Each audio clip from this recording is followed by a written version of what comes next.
Good evening everybody, and welcome back. Sorry it's been so long since my last video. I've been a little bit under the weather.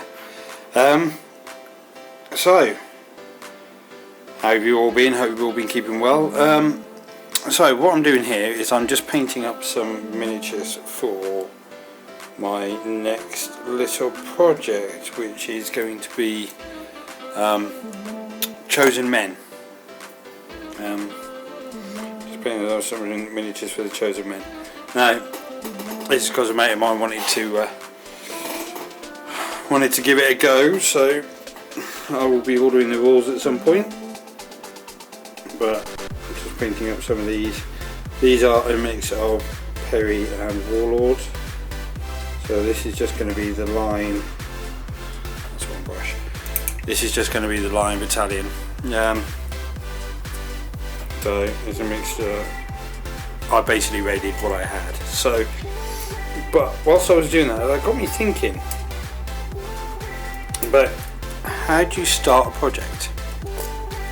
So, I jotted down just a couple of quick notes just to kind of like get it through me, get it sort of clear in my head as to how to start a project.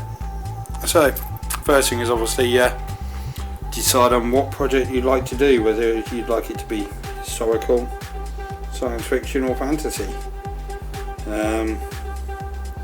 Once you've got that clear in your head what the project's going to be, then that's part of the starting point. So what comes after that? Well, next is a rule set. I mean, it could be that you, a bit like me, you got interested in a set of rules, or your mate's interested in a set of rules, and then that determines what project you're doing. But obviously choose a rule set, because that will obviously help you decide on various bits and pieces as well. Like, for example, the scales. Depending on the rule set, depends on the scale sometimes, and the scale sometimes depends on the rule set. So obviously Chosen Men played at 28mm because it's a Napoleonic skirmish game, which there are a couple of videos out and about with people playing it, but hopefully it shouldn't be too bad. So once obviously, as I say, you decided on your rule set, it is a case of decide on the scale. Now, some rules allow you to play multiple scales. I mean, you've got bolt action, which I know some people play at 15. I personally play at 28. And then obviously you've got this black powder, which again has got epic rules. So again, that's depending on your rules set, depends on the scale you're playing. Some of them, well, I mean, Valiant Fortitude or Valiant Fortune, that again, that can either be played with 15, 28s. That's a universal one. As I say, so once you've got your rule set, get your scale into your head as to what exactly you're going to be looking at. And then number 4 is decide on what force you'll be collecting. So whether it's just going to be a single force. So obviously for here, my friend, he's doing French, so I'm able to get. I had quite a lot of British anyway, from Black Powder, various bits and pieces. So I'm doing the British, and as you can see up there, that's the rest of the force up there. So 5 cavalry, and then these are the back of the coat. These just need undercoat on the front here. So yeah, so then it's decide on decide on the force you want. I mean, it could be that you decide to do both of them, both sides. Now I do have French and British for black powder. I have Axis and Allies for bolt action. I have Axis and Allies for Flames of War. So obviously I've got quite a few forces where I've got both sides, but that just enables me to put on a full game. So should I decide to go down the club and like Blood and Plunder, I've got Pirates and English, so should I decide to put a game of that on down the club, I can put a full game on and know that my opponent turns up, they will have something to play with as well. But again, that's up to you. So once you figure that out, obviously do a little bit of research if you can into the force organisation, because it could be that you may need to look at resource books, and depending on how deep you want to go into that. So these that I'm picking up here are the 30th? Yes, 30th Regiment, which is a Cambridgeshire Regiment, and I'm picking them up in 100 Days campaign, only because that's what I've got. So yes, I'm paying up as a 100 Days campaign, but again it's researching that. Now obviously if it's sci-fi, you have your own set of rules and research and stuff to do. Historical, again it's up to you how deep you want to go. With mine, literally it's just basic paint job. So this fella, if you'll focus, is literally just very basic paint, no highlights, nothing. And when I come to do it, I'll do the dip with him, and then I'll dip all of these at the same time, just brush the dip on. Obviously I'll put the King's colours on there. In Chosen Men, the King's colours isn't used, it's just the regimental colours, but he's just going to be an objective marker. So it's obviously making sure you're getting the right colours for the right things as well. But then that again is entirely up to you. You could put subtle differences in if you wanted, so subtle differences in between squads. So for example, my bolt action Americans, I've got 2 platoons, 1 platoon for the 101st. Actually I've got more than 2 platoons, I've got quite a lot. One lot is 101st, this lot is 82nd. Now when it comes to their uniforms, I've not stringently followed the uniform pattern. Some uniform is earlier, some uniform is later, some of it is mixed. Again, it all depends on what you want to do. Now the reason I've done that with my Americans with the bolt action, which I will most probably show in a future video, is because it just makes it easier to identify the squads. Makes it a lot easier to identify the squads, easier to identify the squad members, so we know who's in which squads. Yeah, and again, same with my bolt action Germans. They're not 100% historically accurate, however they're done in such a way so you can identify which member is in which squad, so that should you get multiple squads in a building, you're able to identify which squad's which, and it just makes life a lot easier that way for the rules. But obviously with things like black powder, it's easier because we're all on bases and you move it as battalions, and it's like if I did to do. So I've got some light infantry to do here.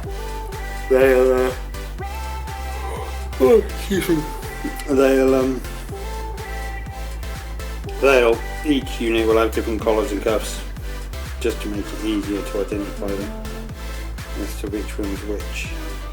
So that's that. So where was I? I was rambling on. Oh, that was it. I was on the research.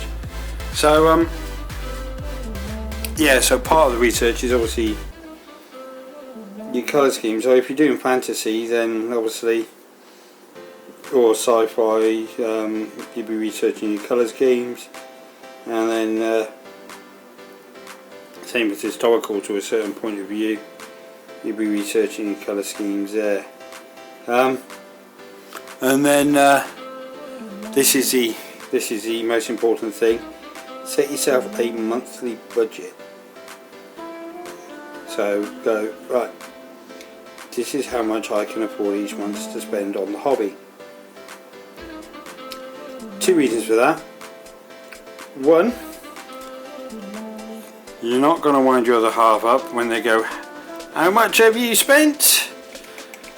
You can go, well wait a minute, last month I didn't spend anything, so that's my monthly budget. So say for example you want your budget £10, and you go, last month I didn't spend anything, so yes, this month I may have spent £20, but it's no different to spending £10 a month. And then also it means that you're not likely to get overwhelmed. If you're doing it a little bit at a time, figure out, there's no point in going in and buying everything all in one go. Having said that, obviously I've got all my Chosen Men stuff sorted out, but then this stuff I already had anyway. I've not actually had to buy any miniatures for this at all. So there's that. And then once you've got your monthly budget sorted out, figure out a time frame that you want to complete your project in. So at least I find it easier to give yourself a time frame. So if, say for example, this, I know this is going to be a game that we're going to be playing down the club. Now we're not going to be playing it this month because it's coming up to Christmas and we're not having a meeting this month. So I know I've got until end of December to get this completed. So if I complete it before the end of December, bonus.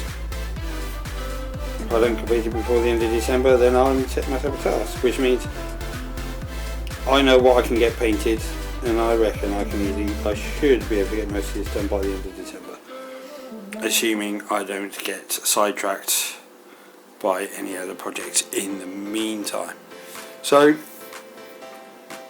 once you've got your timescale for your project, again, that will help you figure out and give, well, at least that gives me a little bit of a drive to get it done. So once you've figured all that lot out, then obviously it's time to start your project. So get your first batch of miniatures up and running and painting and doing whatever you need to do to them, and then get started. Now that's one way of doing it. Another way of doing it is similar to what I'm doing here, which is buddy up with a friend. So if you're buddying up with a friend, then sorry about this. Yeah, if you're buddying up with a friend, then you could maybe say buy a starter set each, and swap the forces. So say you could say buy the Black Powder, Epic Black Powder starter set each. I know they do quite a few different ones, so maybe the Gettysburg one. So you wanted to get into American Civil War, get the Gettysburg starter set each, and then swap swap the forces over, so one person has a Union force, one person has a Confederate force, and then really you've got your forces set there. Do the same with the Black Powder Waterloo set. One person has a French, one person has a British, and then you got your force starting. So that's another way of doing it. Possible another way of starting a new project is similar to what I did with my Blood and Plunder, or I say similar, doing what I did with my Blood and Plunder, which is to back the Kickstarter, because normally you get some extra bonuses in there which will cost you more a little bit later, but you can back the Kickstarter. Sometimes they take a little while for them to come through, but that then means, I know it may sometimes seem like a lot to lay out initially, but if you can budget for it and go, right, well, really that will cost me this much over the course of this many months, yes, that's going to work out cheaper, then that's fine. Only downside with that is you get everything all in one go, and sometimes it is easy to feel a bit overwhelmed. But that's a good way of getting into a project to begin with. And then finally, the most important thing above all is to make sure you're having fun while you're doing it. Now, if you're not having fun and it becomes a chore, then go away, start another project, pick up a project which you left behind earlier on or something, and then come back to it. I know I've had it. As I say, I had it with my Blood and Plunder, which is now, I finally finished off all the Kickstarter bits. But towards the end, doing that second sleeve, that felt like it was never ending. But then that's also partly due to general life getting in the way something. But again, that's something you need to take into account, is how much time you've got to do the project. So when can you do the project? When can you do your painting? When can you do your playing? So, I mean, I normally do my painting when kids are in bed and the other half's out. That's when I do my painting. When I do my playing, again, normally it's when the kids are in bed and the other half's out, or I do it down the club. So straighten that bike a bit.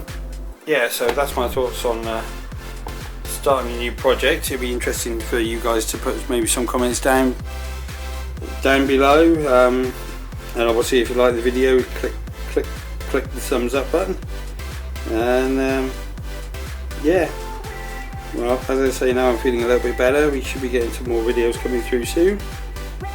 I intend to do a hobby update as to what I've been up to, which one obviously you'll get to see my Blood and Plunder bits and pieces, and then a couple of other bits. I may put some bolt action. I may do that as a separate video, the bolt action forces.